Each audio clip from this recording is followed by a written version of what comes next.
কান্না করছে এবং তারা বলছে আমাদের রব, হে আমাদের প্রতিপালক, আমরা আজ আমাদের এই জনপদ থেকে বের করে নিয়ে যাও। যদি আমাদেরকে এই জনপদ থেকে বের করে না নাও তাহলে একজন সাহায্যকারী পাঠাও।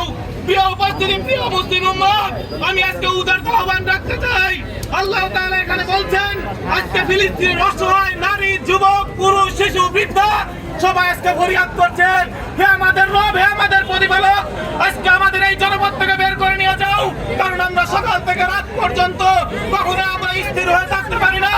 আমরা সবসময় টেনশনে থাকি, আমরা সবসময় চাপে থাকি যে কখন ইসরায়েলি আগ্রাসন থেকে আমরা মুক্ত হবো, কখন আমার শিশু নিশ্চিন্তায় ঘুমাবে, কখন আমার শিশু নিশ্চিন্তায় থাকবে।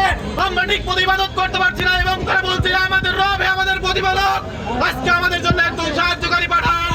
আজকে আমি বলতে চাই, প্রিয় উপস্থিতি, প্রিয় দেশবাসী, প্রিয় বিশ্ববাসী, আজকে তারা ফরিয়াদ করছে, আল্লাহ তুমি আমাদেরকে এখান থেকে বের করে না নাও। যদি আমাদেরকে এখান থেকে বের করে না নাও তাহলে আমাদের জন্য একজন সাহায্যকারী পাঠাও। আজকে তারা ফরিয়াদ করছে, কিন্তু আমি বলতে চাই আজকে মানবাধিকার কোথায়? আজকে মানবাধিকারের নামে যে কথাগুলো হয়, আজকে মুসলিম উম্মাহ যদি কোনো কাজ করে থাকে তাহলে সেটাকে বলে জঙ্গিবাদ। কিন্তু আজকে শত শত হাজার হাজার ভাইকে তারা হত্যা করছে। আজকে ইসরায়েল দিয়ে ইসরায়েলে হাজার হাজার মানুষ আজকে ফিলিস্তিনে হত্যা করছে, কিন্তু মানবাধিকার কোনো কথা বলছে না। মানবাধিকার কেন নিশ্চুপ রয়েছে? আজকে মানবাধিকার কোথায় চলে গিয়েছে? প্রিয় উপস্থিতি, প্রিয় বিশ্ববাসী, আমি আজকে উদারতা আহ্বান করতে চাই, আমরা ইসরায়েলের সমস্ত পণ্যকে বয়কট করব।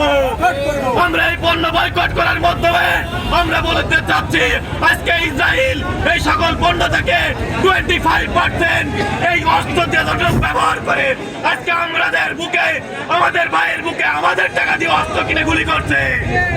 আমরা আজকে থেকে ইসরায়েলি সমস্ত বয়কট পণ্য গ্রহণ করব।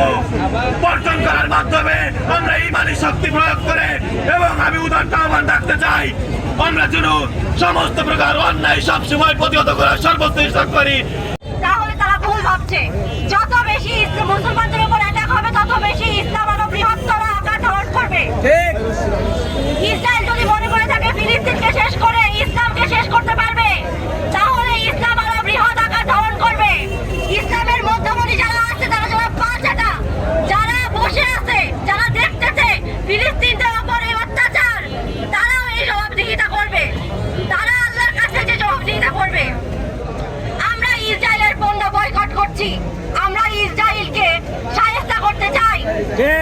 ইসরায়েলকে আর কোনো সুযোগ দেওয়া হবে না।